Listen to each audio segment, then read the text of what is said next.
Namaskar. This is Santosh Kumar Sahu with a new session of the series. Dear friends, we have already completed 20 questions of this series. So, today we will see from the next questions. The next question is question number 21.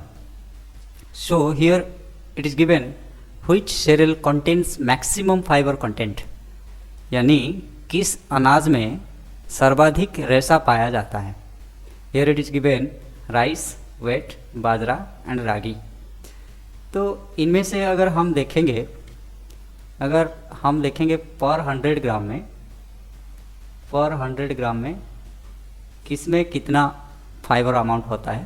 पहले अगर हम देखेंगे rice में कितना होता है, बहुत कम होता है, 0.4 नियर अबाउट. देन वेट में इसमें होता है 12.2 ग्राम. देन बाजरा में नियर अबाउट 8.7 ग्राम. देन रागी में नियर अबाउट 10 ग्राम होता है. तो ये चारों में से किस में ज़्यादा है? ये जो व्हीट है इसमें ज़्यादा है. तो इसका आंसर क्या होगा? Second, wait. So next question number 22. How many stages are there in non REM sleep, यानी नॉन रेम निंद्रा के कितने चरण होते हैं? आंसर में दिया गया है 1, 3, 4, 6.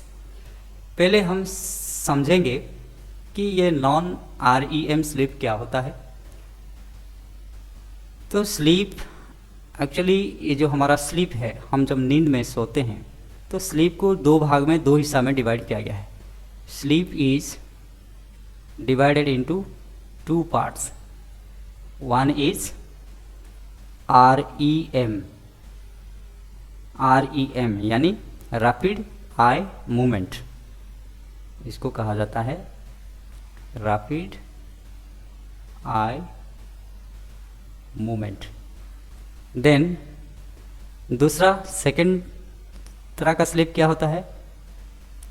नॉन REM यानी non rapid eye movement. Non rapid eye movement. Clear? So इसमें क्या होता है, पहला वाला जो स्लीप है ये डीप स्लीप नहीं होता है. पहला स्टेज में हम जब नींद शुरू करते हैं तो पहला स्टेज में, बिगिनिंग स्टेज में होता है वो रैपिड आई मूवमेंट. उसी समय में आंख तो बंद रहता है, फिर भी आई का मूवमेंट इसमें रैपिड रहता है.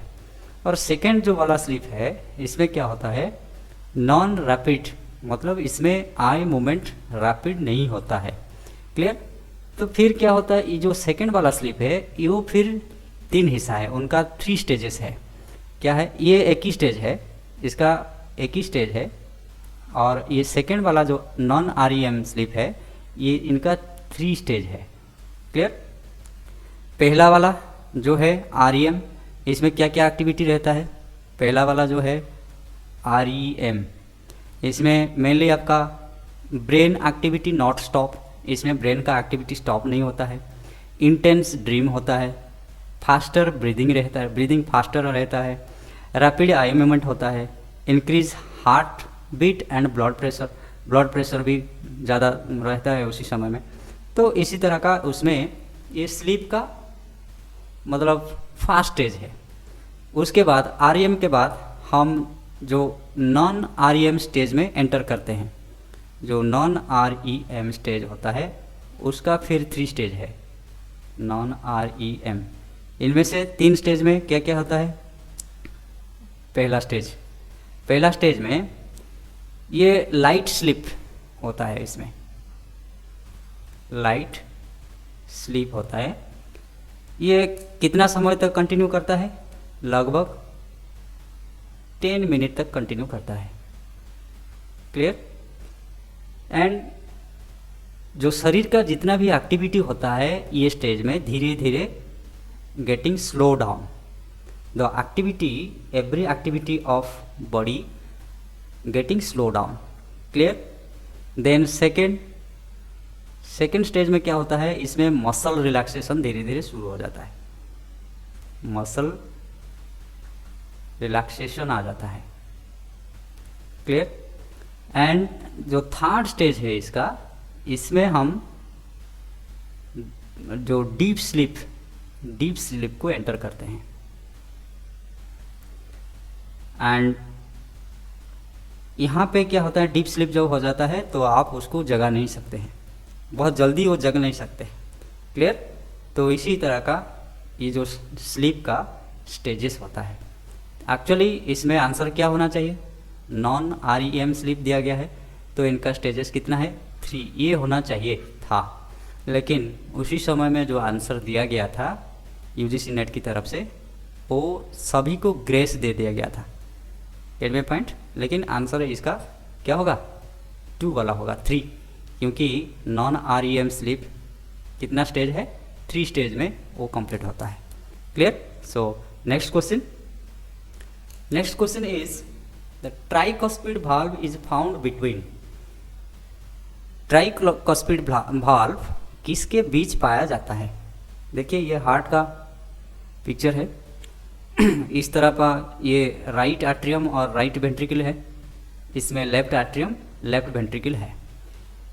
इसमें इस तरफ एक वाल्व होता है, राइट एट्रियम राइट वेंट्रिकल के बीच में एक वाल्व होता है, और लेफ्ट एट्रियम लेफ्ट वेंट्रिकल के बीच में एक वाल्व होता है, गेट माय पॉइंट। इसमें जो वाल्व होता है इसको ट्राइकॉस्पिड वाल्व कहा जाता है, और लेफ्ट एट्रियम लेफ्ट वेंट्रिकल के बीच में जो वाल्व होता है इसको बाइकॉस्पिड वाल्व कहा जाता है, और इसको मिट्रल वाल्व भी कहा जाता है। इसका नाम मिट्रल वाल्व भी है और बाइकॉस्पिड वाल्व भी कहा जाता है। तो इसका आंसर क्या होगा, हमको क्या मांगा है, ट्राइकॉस्पिड वाल्व, क्लियर। तो ट्राइकॉस्पिड कहाँ पे है, ये देख लीजिए, ये ट्राइकॉस्पिड वाल्व है, right atrium and right ventricle, ये 4 चैम्बर है। हार्ट का हमारा कितना चैम्बर है, 4 चैम्बर है, एक right atrium right ventricle left atrium left ventricle, ये 4 चैम्बर है।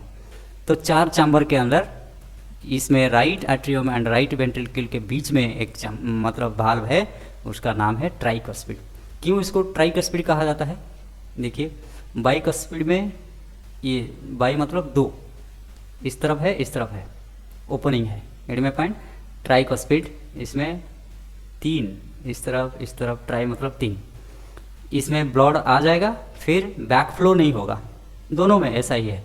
वाल्व क्यों है, क्योंकि राइट एट्रियम से ब्लड आ जाएगा कहाँ, राइट वेंट्रिकल को आ जाएगा, यहाँ से इधर जब एंटर कर जाएगा फिर वाल्व क्या हो जाएगा, बंद हो जाएगा, बैक फ्लो नहीं हो पाएगा, इसीलिए यहाँ पे वाल्व होता है, क्लियर। तो आंसर क्या होगा, राइट एट्रियम राइट वेंट्रिकल कहाँ पे है, the answer will B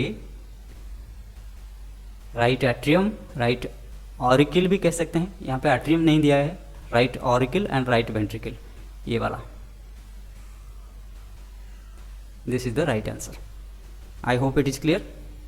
so next question number 24, progesterone hormone is secreted by which gland, यानी प्रोजेस्टेरॉन हार्मोन किस ग्रंथि से स्रावित होता है। क्या क्या दिया गया है, ovary, adrenal gland, parathyroid gland, kidney, इनमें से कौन सा है आंसर।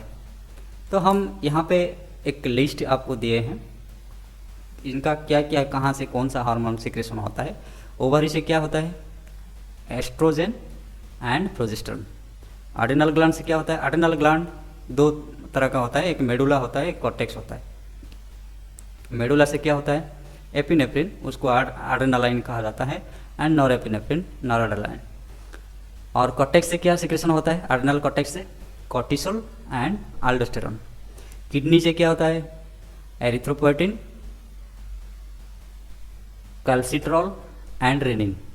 पैराथायरॉयड ग्लैंड से क्या होता है, पैराथायरॉयड हार्मोन, और उसको पाराथ हार्मोन भी कहा जाता है, PTH भी कहा जाता है, क्लियर। तो हमको क्या मांगा है, प्रोजेस्टेरॉन। प्रोजेस्टेरॉन ये वाला है, ये किसके द्वारा सिक्रेशन हो रहा है, ओवरी के द्वारा। तो इसका आंसर क्या होगा, बाय ओवरी होगा, this is the correct answer. I hope it is clear. Next T3 hormone is secreted by which endocrine gland? यानी T3 हार्मोन किस अंतःस्रावी से स्रावित होता है, किस अंतःस्रावी ग्रंथ से स्रावित होता है? क्या क्या दिया गया है? पिट्यूटरी दिया गया है, पिनियल दिया गया है, थायराइड दिया गया है, थाइमस दिया गया है। देखिए कहाँ से क्या सिक्रेशन होता है, यहाँ पे हम थोड़ा लिस्ट बना दिए हैं। पिट्यूटरी से क्या क्या सिक्रेशन होता है? GH means growth hormone, TSH, then ACTH, PRL prolactin, FSH, LH, ये एंटीरियर पिट्यूटरी से सिक्रेशन होता है। रीड में पॉइंट, क्योंकि पिट्यूटरी का दो हिस्सा है, एक एंटीरियर होता है, एक पोस्टेरियर होता है। एंटीरियर से क्या क्या है? Growth hormone, then thyroid stimulating hormone ACTH, adrenocorticotropic hormone PRL prolactin, FSH, LH, ये सब आता है किससे? Anterior pituitary. पोस्टेरियर वाला क्या सिक्रेशन करता है? Oxytocin and vasopressin. पिनियल क्या सिक्रेशन करता है? मेलाटोनिन, जो नींद आने में हमको मदद करता है। थायराइड क्या सिक्रेशन करता है? दो करता है, एक थायरोक्सिन एंड ट्राई आयोडोथायरोनाइन, क्योंकि इसमें T4 भी कहा जाता है इसको। इसमें आयोडीन का 4 मोलेकुल होता है, इसमें 3 मोलेकुल होता है, इसलिए ट्राई आयोडोथायरोनाइन T3 कहा जाता है। थाइमस से क्या होता है? थाइमोसिन होता है। तो आंसर क्या होगा? ये थायराइड होगा। हमको मांगा है क्या? T3 हार्मोन मांगा है, तो थायराइड कहाँ है? ये आंसर है, ये हो जाएगा। Clear? So next question, which of the following is the example of connective tissue? यहाँ पे कनेक्टिव टिश्यू के बारे में बताया गया है। ऑप्शन में क्या दिया गया है? Cardiac muscle, smooth muscle, blood, spleen. Clear? तो यहाँ पे कनेक्टिव टिश्यू के बारे में दिया गया, मसल टिश्यू के बारे में नहीं दिया गया है, तो ये कार्डियक मसल नहीं होगा, स्मूथ मसल नहीं होगा। गेट में पॉइंट। और स्प्लीन एक टिश्यू नहीं है। गेट में पॉइंट। तो ओवरली ब्लड को हम कह सकते हैं। गेट में पॉइंट। तो कनेक्टिव टिश्यू में क्या क्या आता है? Adipose tissue, cartilage, bone, blood, lymph, ये सारा कनेक्टिव टिश्यू में आता है। क्लियर? तो इसका आंसर ब्लड ही होगा। I hope it is clear. Then next, circadian clock is located in which part of brain? circadian clock इसको हम बायोलॉजिकल क्लॉक भी कहते हैं। तो इसका काम क्या रहता है? ये इंटरनली अवेक रहता है 24 घंटा, 24 आवर इसका काम होता है circadian क्लॉक। तो ये कहाँ पे है? कौन सा पार्ट में है? ये एक्चुअली हाइपोथैलेमस में है। इसका आंसर होगा क्या? हाइपोथैलेमस होगा। Clear? So then next question, question number 28, प्रज्ञापराध does not include। प्रज्ञापराध कहाँ से आया है? ये आयुर्वेद से आया है। क्लियर? प्रज्ञापराध में कौन सा इंक्लूड नहीं है, प्रज्ञापराध में सम्मिलित नहीं है, कौन सा? हम पहले समझेंगे प्रज्ञापराध क्या है। एक्चुअली आयुर्वेद में बताया गया है there are 3 main cause for disease. क्या क्या है? प्रज्ञापराध, असतमेन्द्रियार्थ एंड परिणाम। प्रज्ञापराध क्या है? Means offence against wisdom. प्रज्ञापराध, प्रज्ञा मतलब क्या है? विजडम। ऑफेंस मतलब विजडम को सही ढंग से यूटिलाइज नहीं करना। अपने पास जो नॉलेज है, विजडम है, उसको सही ढंग से क्या यूटिलाइज नहीं करना। There are 3 main cause for disease. पहला वाला क्या बताया? प्रज्ञापराध। क्लियर? एंड सेकेंड वाला क्या बताया? असतमेन्द्रियार्थ। असतमेन्द्रियार्थ।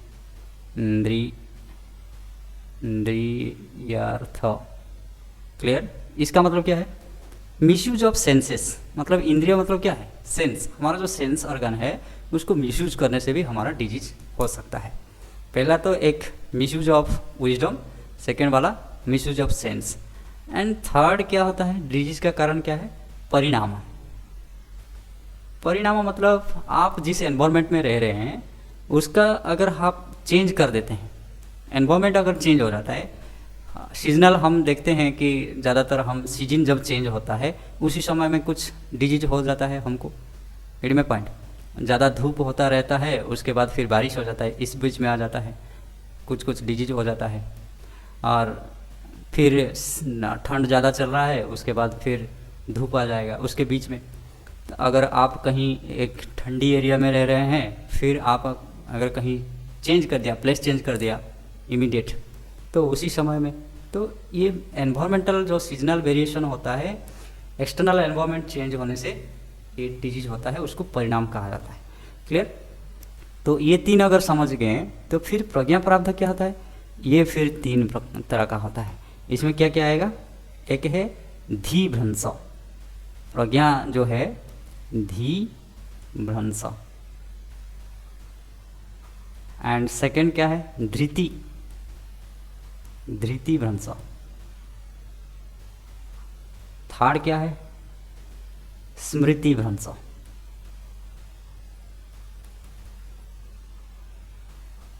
धी भ्रंश क्या है, मतलब आपका जो इंटेलिजेंस है, प्रज्ञा, विजडम का तीन हिस्सा हो गया है। धी भ्रंश मतलब आपका जो अंडरस्टैंडिंग है, अगर अंडरस्टैंडिंग सही नहीं है, कौन सा समय में क्या करना है, क्या खाना है, कहाँ जाना है, ये अंडरस्टैंडिंग अगर सही नहीं होगा तो वो डिजीज हो सकता है। धृति भ्रंश, उसमें क्या होता है, कंट्रोल ओवर द, माने not control over the intelligence, आपका जो इंटेलेक्चुअल फंक्शन है उसके ऊपर अगर आपका कंट्रोल नहीं है तो उसको धृति भ्रंश कहा जाएगा। स्मृति, स्मृति मतलब डिफेक्टिव मेमोरी, मेमोरी अगर आपका ठीक ठाक काम नहीं कर रहा है तो इसमें आपको आंसर मिल जाएगा। प्रज्ञा पराध डज नॉट इंक्लूड, धी भ्रंश है, उसमें धृति है, स्मृति है, तो इसमें मनोवृत्ति नहीं है, तो इसलिए इसका आंसर क्या होगा, मनोवृत्ति भ्रंश।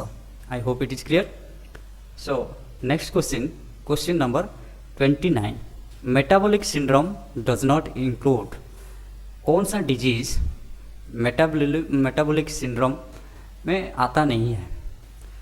मेटाबॉलिक सिंड्रोम में ज़्यादातर हमारा जो लाइफस्टाइल चेंज हो जाने से कौन सा अफेक्ट हो, जो डिजीज हमको होता है उसी तरह का डिजीज सब मेटाबॉलिक सिंड्रोम में आ जाता है। हाइपरटेंशन होता है, एब्डोमिनल ओबेसिटी होता है मेटाबॉलिक सिंड्रोम के द्वारा, एंड डिसलिपिडेमिया होता है। डिसलिपिडेमिया क्या है, ये एक्चुअली हाइपरलिपिडेमिया उसको कहा जाता है। इसको क्या कहा जाता है, हाइपरलिपिडेमिया। हाइपरलिपिडेमिया क्या है, मीन्स जो हमारा ब्लड है, ब्लड में लिपिड ज़्यादा हो जाता है। लिपिड मतलब क्या है, फैट, फैट का मात्रा ज़्यादा हो जाता है, उसको कहा जाता है डिसलिपिडेमिया कहा जाता है। क्लियर? तो ये मेटाबॉलिक सिंड्रोम में आता है, ये भी आता है, ये भी आता है। ये जो hypothyroidism, this is the answer. Clear? Hyperthyroidism ये आंसर हो जाता है। क्लियर? मतलब थायराइड अगर ज़्यादा सिक्रेशन, थायराइड से सिक्रेशन ज़्यादा हो जाता है तो उसको हाइपरथायरॉयडिज्म कहा जाता है, तो वो मेटाबॉलिक सिंड्रोम में अंदर नहीं आता है। I hope it is clear. Then next question number 30, stress causes hyperactivity of involuntary organ through. Involuntary organ के ऊपर किसके माध्यम से होता है स्ट्रेस, यानी तनाव निम्न में से किसके माध्यम से अनैच्छिक अंगों में अति सक्रियता लाता है। आप स्ट्रेस में देखिए, स्पाइनल नर्व इसका काम नहीं है, क्रैनियल नर्व काम नहीं है। जो ऑटोनॉमिक नर्वस सिस्टम होता है इसमें दो मेन हिस्सा रहता है, क्या है, सिंपैथेटिक एंड पैरासिम्पैथेटिक।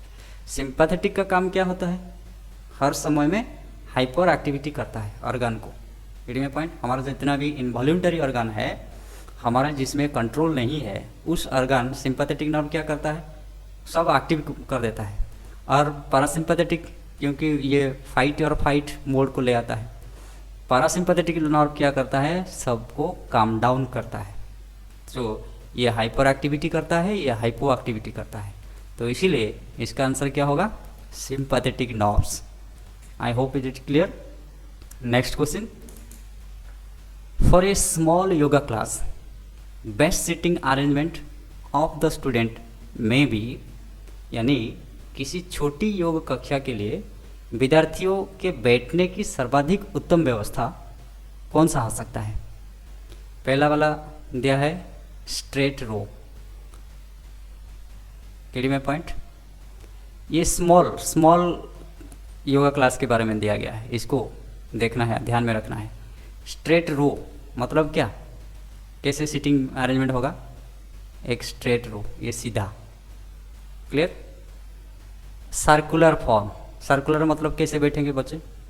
स्ट्रेट रो मतलब यहाँ टीचर है और ऐसा सीधे बैठेंगे, ये हो गया। सर्कुलर होने से क्या होगा?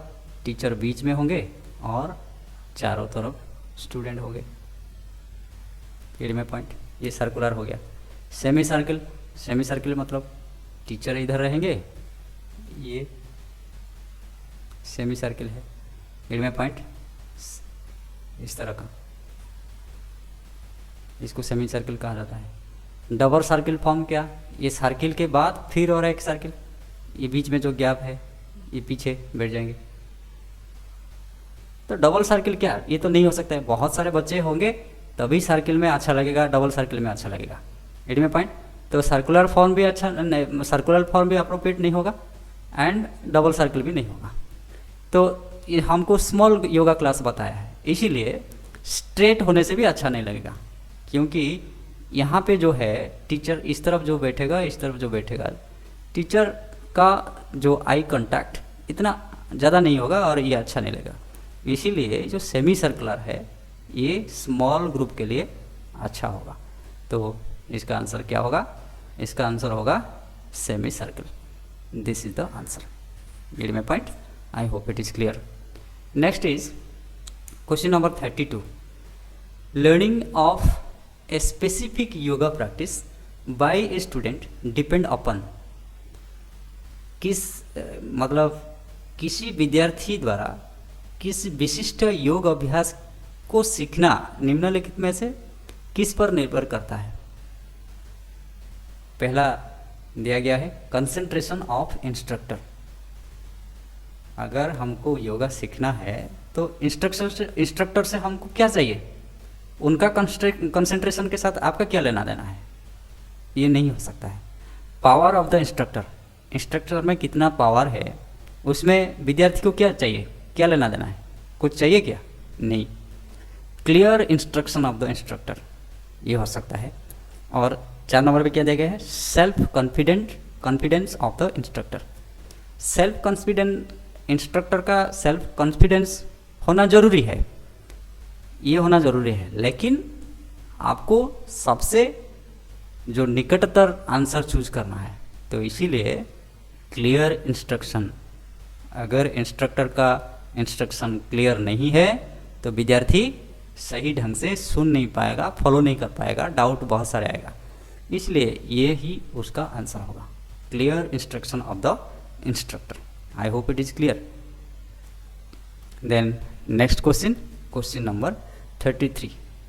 प्रेक्षा meditation is a system of meditation where we practise perception of thought, perception of concentration, perception of object, perception of dreams। so विचारों के प्रत्यक्षण होता है या एकाग्रता के प्रत्यक्षण होता है या वस्तुओं का प्रत्यक्षण होता है या सपनों का प्रत्यक्षण होता है प्रेक्षा मेडिटेशन में। एक्चुअली इसका आंसर उसी समय में गलत था, इसलिए सबको इसमें ग्रेस मार्क मिला था। फिर भी इसको समझ लेंगे क्या है। एक्चुअली प्रेक्षा मेडिटेशन 4 स्टेप में होता है। कायोस्तर्ग पहला स्टेप है, कायोस्तर्ग। कायोस्तर्ग में क्या मतलब हम जैसे देखे हैं कि धारणा दर्शन में है कायस्थैर्यम, मतलब शरीर को स्थिर रखना, मेडिटेशन करने से पहले शरीर को स्थिर रखना। यहाँ पे भी ऐसा कायोस्तर्ग मतलब first step, we try to get relax, body को रिलैक्स मोड में लाना है, क्लियर। देन सेकेंड स्टेप में क्या होता है? Internal trip means internal trip we initiate upward movement of vital energy and awaken our supine power. Supine power मतलब क्या है? कुंडलिनी शक्ति के बारे में बताया गया है, क्लियर। इसमें थॉट आ रहा है क्या, ऑब्जेक्ट आ रहा है क्या, ड्रीम्स आ रहा है क्या, इसमें कंसंट्रेशन आ रहा है। Perception of deep breathing, third step is perception of deep breathing, इसमें ब्रेथ के ऊपर आ गया। देन फोर्थ क्या है, perception of bright white colour on the centre of enlightenment, इसमें fourth step is attaining peace, pacifying anxiety, passion, ये सब थॉट रिलेटेड आ जाएगा। Get my point. एक कंसंट्रेशन रिलेटेड आ रहा है, थॉट रिलेटेड आता है, फिर कहीं कहीं ऑब्जेक्ट भी आ जाएगा, क्योंकि आप अगर कुंडलिनी वगैरह देख रहे हैं तो ऑब्जेक्ट भी आ सकता है उसमें।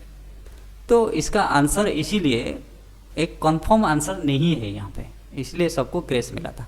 Gate my point. इसलिए इसमें से कोई भी आंसर सही नहीं दिया गया है, ये गलत था और ये सबको ग्रेस मिला था। I hope it is clear. So next question we will see, next question is question number 34। Transcendental meditation was propagated by. आप अगर देखेंगे सिलेबस में ये है, सिलेबस में लिखा हुआ है, डायरेक्टली सिलेबस से उठा के इसको डाल दिया है। तो ट्रांसेंडेंटल मेडिटेशन किसका है, ये महर्षि महेश योगी का है। इट में point, this is the answer, very simple. आप अगर सिलेबस पढ़े हैं तो उधर से ही ये लाया गया है, तो इसमें और कुछ समझाने का नहीं है। 35, next question is question number 35। The purpose of teaching is mainly to induce, यानी शिक्षण का उद्देश्य मुख्यतः क्या लाना है, चेंज इन द एनवायरमेंट। आपको एनवायरमेंट चेंज करना है क्या, वातावरण में बदलाव होना चाहिए क्या, टीचिंग का purpose. Change in the subject, विषय में बदलाव करना है क्या। चेंज इन द स्टूडेंट, छात्रों में बदलाव, विद्यार्थी में बदलाव। चेंज इन द टीचर, शिक्षक में बदलाव। तो कौन सा पहला है, पर्पज ऑफ टीचिंग, जो टीचिंग का जो पर्पज है ये किसके लिए है, पहले स्टूडेंट के लिए। स्टूडेंट में अगर बदलाव आ जाएगा तो वो धीरे धीरे एनवायरनमेंट भी उसमें उसके बाद आ जाएगा। इनमें पॉइंट। सो इसका आंसर होगा ये। हमारा मुख्य उद्देश्य है कि जो हम वैल्यू जो पढ़ा रहे हैं, whatever value we are teaching to the student, that the student should inculcate the value in his or her life. So we have notice a great change. इसीलिए इसका आंसर होगा answer number 3। I hope it is clear. Next question is most authentic methodology of imparting value education में B. Value education, मूल्य शिक्षा प्रदान करने की सर्वाधिक विश्वसनीय विधि क्या हो सकती है। ट्रेडिशनल गुरुकुल टीचिंग जो पहले ज़माना में था, classroom teaching, practice based yoga teaching, theory based yoga teaching. Yoga teaching अगर सिर्फ प्रैक्टिस बेस्ड करोगे तो इसमें ऑथेंटिक वैल्यू एजुकेशन नहीं हो पाएगा। थ्योरी बेस्ड सिर्फ थ्योरी पढ़ाने से नहीं होगा। में पॉइंट। सो थ्योरी प्रैक्टिस दोनों चाहिए, वैल्यू का थ्योरी और वैल्यू का प्रैक्टिस। तो कहाँ पे हो पाएगा वो, क्लासरूम में हम आइदर थ्योरी पढ़ाते हैं और नहीं तो प्रैक्टिस पढ़ाते हैं। तो सबसे ज़्यादा अवसर हमको मिलता है गुरुकुल टीचिंग। ये में पॉइंट।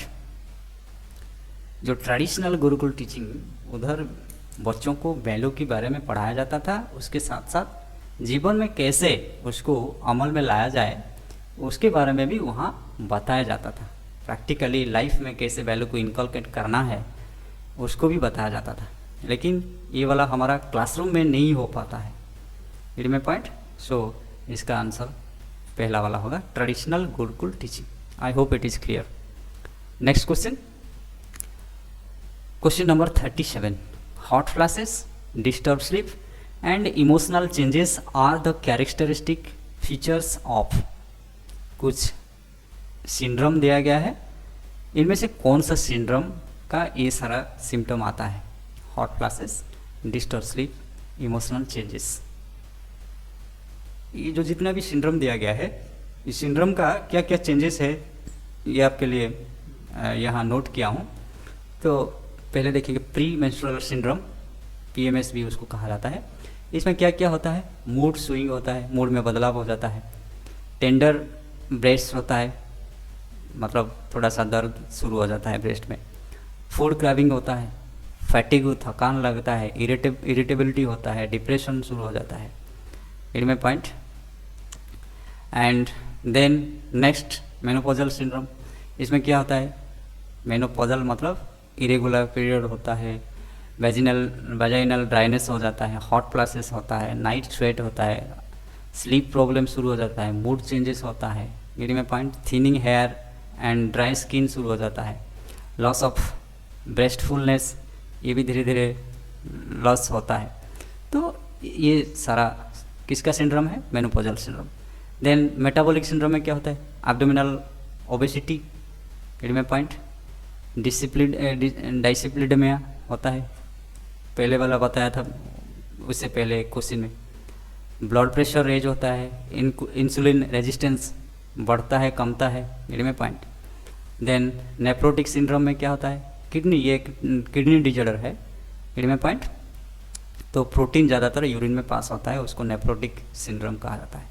तो इनमें से कौन सा आंसर होगा, कहाँ पे है, ये वाला। हॉट फ्लैशेस है, डिस्टर्ब स्लीप है, इमोशनल चेंजेस होता है, तो इसलिए ये मेनोपॉजल सिंड्रोम होगा। This is the correct answer. I hope it is clear. Then next 38, kriya yoga includes. It is very easy question. It is came from Patanjali Yoga Sutra. तपस्वाध्याय ईश्वर प्रणिधानानि क्रिया योगा। तो इसमें कुछ भी डाउट नहीं होना चाहिए।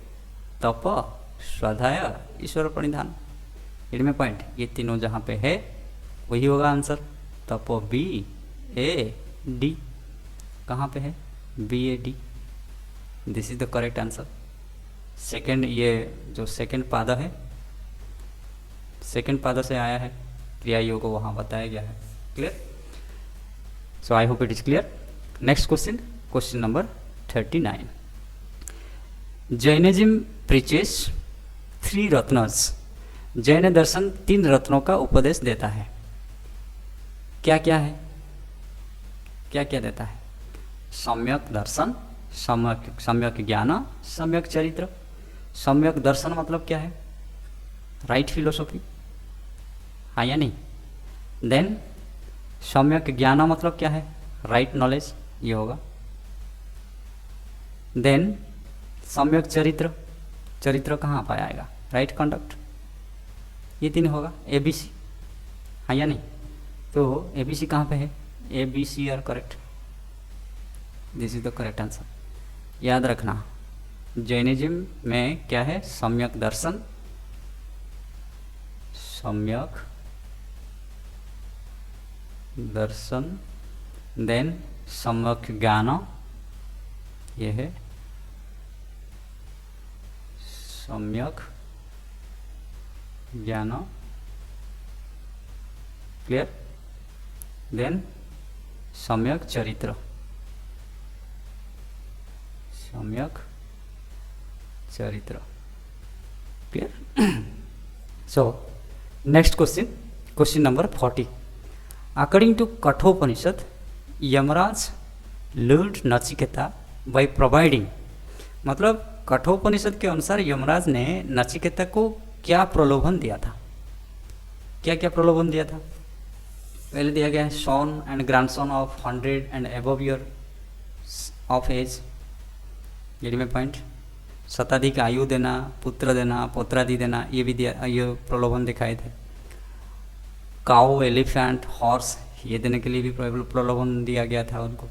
किंगडम ऑफ यूनिवर्स, पूरा विश्व का, यूनिवर्स का, उसको राजा बनाने के लिए, और पूरा राज्य उनका होगा, पूरा विश्व उनका होगा, ये भी प्रलोभन दिया गया था। में पॉइंट, ये तीनों होगा। आत्मज्ञान, ये क्या है, आत्मज्ञान प्रलोभन नहीं दिया गया था। नचिकेता आत्मज्ञान के बारे में उनको पूछा था, किसको, यमराज को।